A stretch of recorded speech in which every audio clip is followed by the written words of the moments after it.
Hey, hey, hey. Oh, yeah. Hey, hey. Hit him with the little catch like that. Little catch like that. Little yards up the catch. OBJ. OBJ. Oh, this ain't even my first reaction. I'm excited, okay? I'm excited. I'm going to be honest with y'all. I am. I'm excited. But I'm going to be honest, just real quick. Let's just get serious for a moment. Can I get serious for a moment? It's one more 3-letter acronym that need to be signed. LJ8. LJ8. Just think about it. Just think about it. LJ8. OBJ.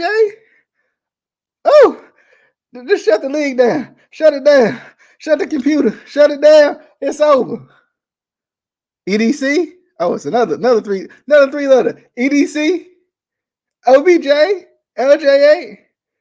BP7. It don't work the same. Let's make it happen. Let's make it happen. Come on, EDC. You got one more. You got one more to do. And then the rest is like icing on the cake. Because I tell you, I got a little move that I can hit here, a little move I can hit there, and that's going to be like OBJ, right? OBJ going to be like, I'm ready. Okay, I'm ready. LJ8 to OBJ. But let's talk about this OBJ situation because it's been a minute. It's been a minute since the Ravens had a wide. Wait a minute. The Ravens ain't never had a wide receiver like OBJ. Oh, yeah, we got to talk about this. All right, welcome into Flock Nation Speaks. Flock Nation Speaks, your Baltimore Ravens podcast, where we talk about the best team in NFL history. If you're a Ravens fan, what has Lamar done to not deserve to get paid? I am a huge Joe Flacco Wise fan. Usher once said, situations will arise in our lives. I'm talking about shut down. Like you not throwing on Jimmy Smith. Joe is criminally underrated. Lock him up in cuffs. Criminally underrated. Lamar's put this team at a top 5 offense for the first time in 20 years. You got the arm talent. Jay Cutler had it too. I don't care about this argument against total TDs and all this.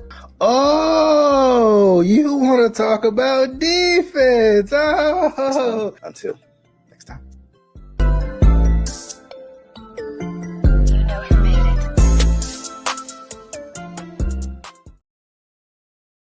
All right, what is going on, good people? We are back once again. Flock Nation Speaks, your favorite Baltimore Ravens podcast that talks about the best team in NFL history. As I said before, if you're a Ravens fan, of course.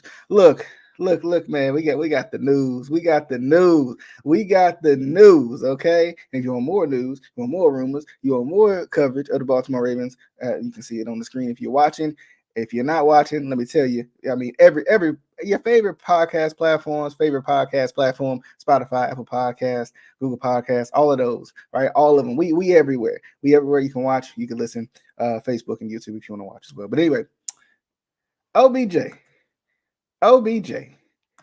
And not Orlando Brown Jr. Because I know some of y'all be like, oh yeah, that's the one, that's the OBJ. No, we talking about the original bro, right? We talking about Odell Beckham Jr. Finally. This I feel like, the Ravens have been the almost Ravens for a long time. The Ravens have been the team that just, man, like they gonna sign them, right? And then they don't, right? They almost signed that person, right? They almost signed him. And I'm like, but almost don't count in but a couple of things, and signing players ain't one of them. Look, this OBJ signing is huge. And it opens the doors for a couple things. It was cool to see that Lamar reacted to it.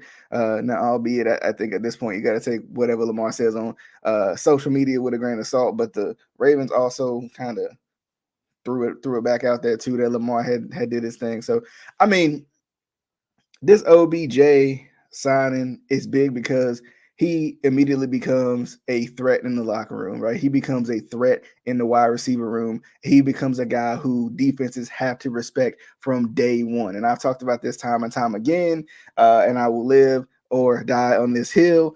If you put Jerry Rice out there because he's Jerry Rice until proven otherwise, he's still Jerry Rice, right? OBJ, even coming off of a torn ACL, even though he tore his ACL in Cleveland, right? He's had a couple of injury issues over the past couple of years. He didn't play last season, and he should be pretty close to 100% right now. That means that I think he's ready for another breakout season, another really good season this year.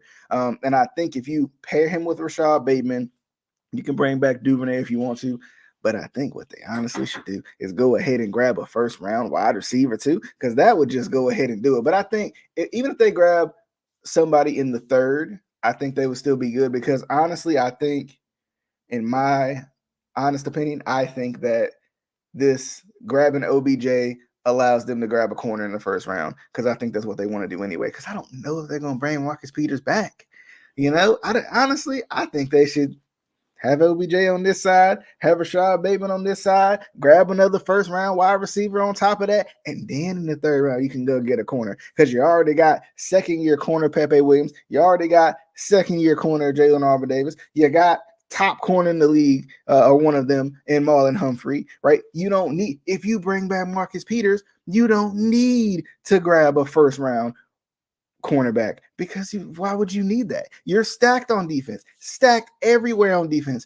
Why don't you hear me out here? Why don't you invest in the offense, right? Invest in a guard because you need one, right? Or no, not a guard, but a tackle. You need a tackle. I think you need a tackle more than you need a guard. You need a right tackle more than you need a guard, unless you're gonna put Falele over there. But he's gonna play at one of them places, I think, whether it be guard, whether it be tackle. He gonna be somewhere. Because the Ravens like to put people out of position and then be like, well, why didn't that work? But then they was out of position, so that's why it didn't work. So we'll see what they do with Falele. But I think he's on the team for a reason, and I think he has a lot of potential.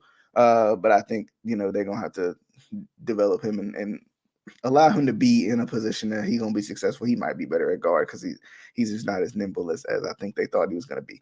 But OBJ, right? OBJ. I mean, you pair that with Rashad Bateman, and then like you said, one more person.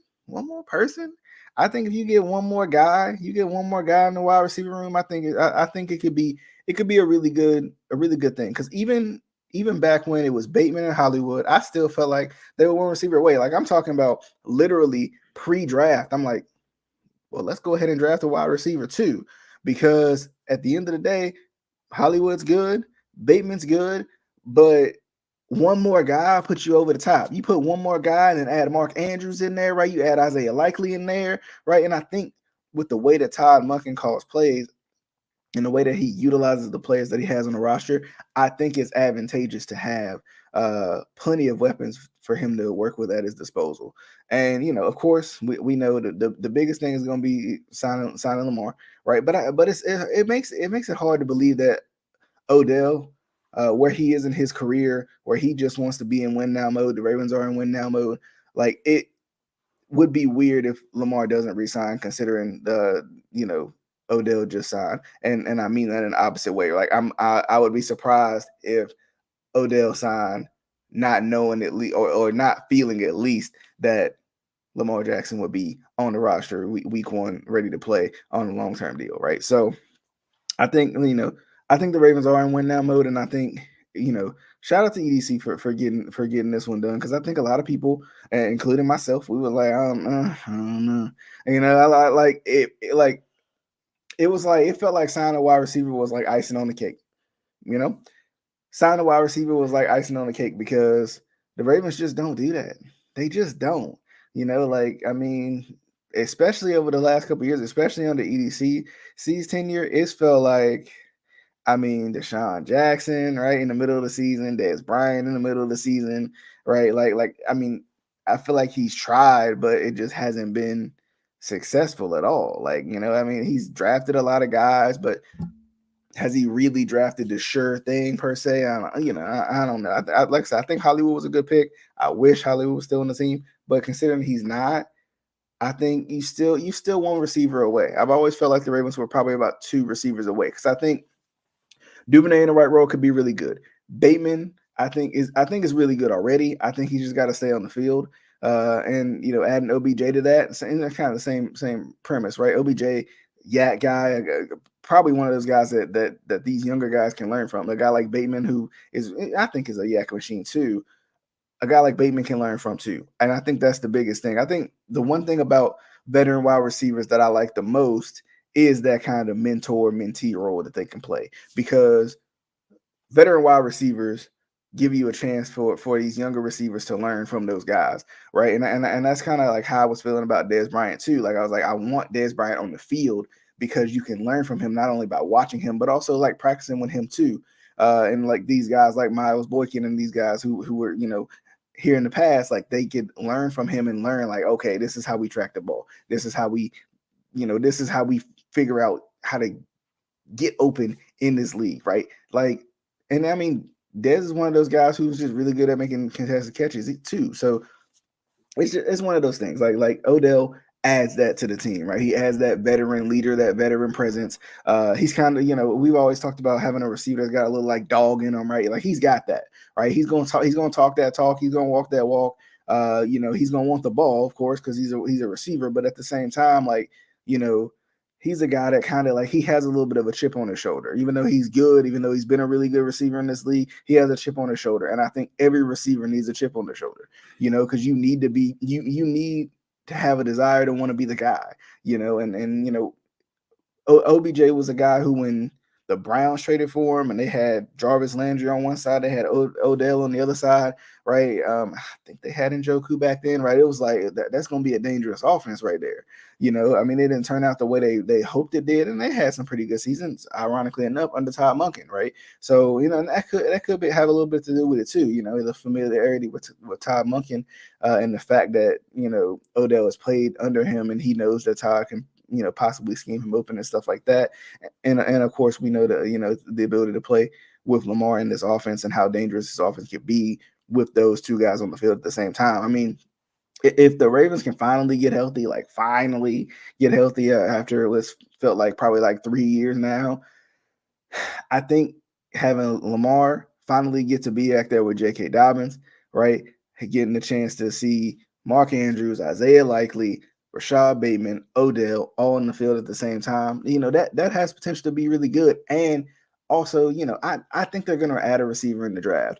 It might not be the first round receiver. It might not necessarily even be the third round receiver. But I think they will. I'm not sure where Tank Dell will go, but I know I've heard good things about him. So it's one of those things where I think they can find it, right? I think they can figure it out. They can find their groove, and I think this offense could be really good. But I think of course, it starts with signing Lamar. But I think this is a big signing. Like this is one of the first guys you brought on that's kind of been, especially in a while, that's been 1,000-yard guy, in the past, or at least had, because even still, like even when you look at his last year, but between the Browns and the Rams, like the numbers, I don't think tell the whole story about Odell for that last season with only 537 as his yards total and stuff like that. But he was a yak machine, and it felt like everything that he touched was impactful.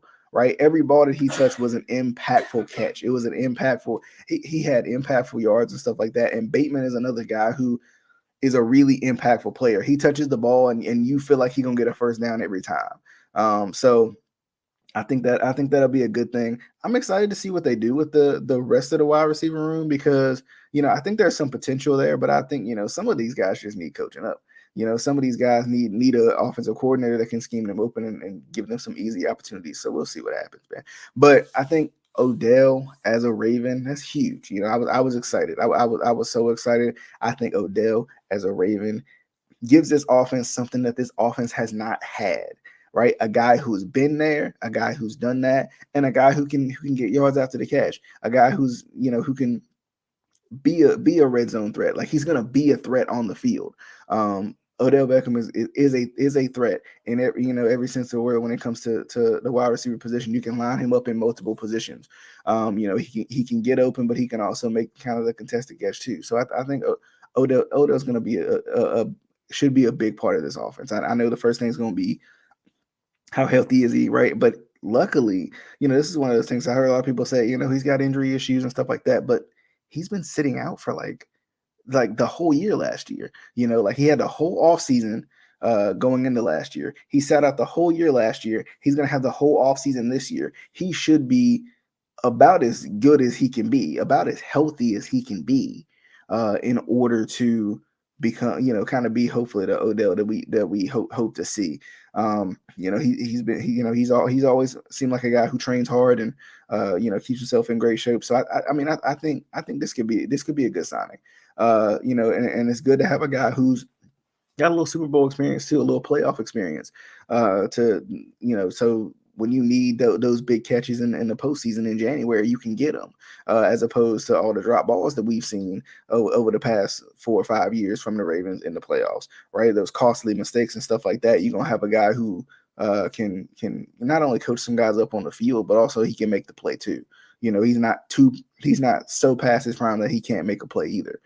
So I mean, this is a big sign. I almost think, it kind of like it's an Anquan Bolden type signing. It could be one of those signings that's like it's the perfect storm right at the perfect time.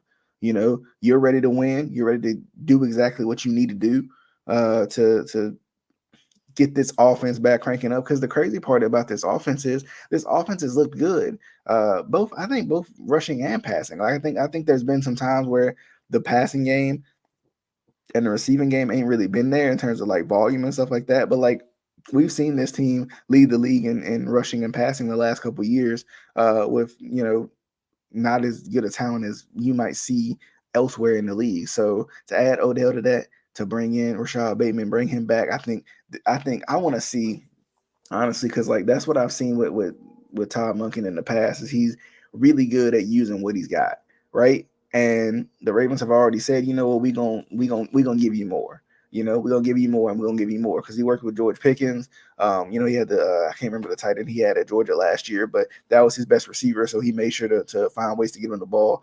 And Odell has had some good seasons under him. So, and of course Baker had a good season under him when Todd was in Cleveland. So it's just one of those things where it's like, man, like this could be big. This could be huge. And it's one of those signings too, because a lot of people are worried about the money and all that. Like the Ravens need to spend money on this type of thing. They just do. Man, like I mean, like the Ravens don't spend money on receivers. The Ravens don't spend money on offensive talent. So it's about time that the Ravens come out here and spend a little bit of money on offense. I'm not gonna sit there like people want to say like, oh, 18 million for a guy who hasn't played into in a year and a half or whatever, right? A guy who's had injury issues in the past. Like, have y'all seen the Ravens wide receiving corps the last couple of years? You know what I'm saying? Like, have y'all seen like how productive they have been, or how not productive they have been? Like, have y'all seen the Ravens' approach to wide receivers in the past? Like, to me, right? To me, I think the Ravens got to go all in. I think the Ravens should be pouring some money into the offense this time, right? It's time to pour a little bit of money into the offense now, as opposed into the defense. And we'll see, like, with the draft, that's the thing about the draft. I know EDC wants some more picks, so we'll see how he goes about getting those. But I think at the same time, like even with 5 picks, you can get 5 solid picks. You can get 3 or 4 solid picks out of that, and we'll see what happens, right? Well, that's the thing. We'll see. We'll see how it goes. But I think OBJ is going to be a huge signing for the Ravens right now. I think he adds that kind of extra wrinkle you need for this offense. But definitely excited to see how this goes. Like we said before, we need that one more notification. We need that one more notification. Lamar Jackson signed to a long-term deal, right? We need that Lamar Jackson is signed to a long-term deal notification, right? Because that's going to be the one that when you pair it with Odell Beckham, when you pair it with whoever they draft in the draft, right? When you pair it with even the additions that were made last year with Isaiah Likely, and adding in maybe a Charlie Kolar, maybe, who knows, right? But Mark Andrews, you add that, you put those guys together, it could be a dangerous combination. But we'll see what happens. But excuse me, as always, definitely hope you guys enjoyed the show. We're gonna see you guys on the next one. Definitely got some stuff coming up for you guys, but we'll see you guys on the next one. You can always watch or listen to Flock Nation Speaks on all your favorite podcasting platforms, and also Facebook and YouTube if you're more of the watching variety. But as always, definitely hope you guys enjoyed the show, and we'll be back very, very soon for another edition of Flop Nation Speaks. Until next time.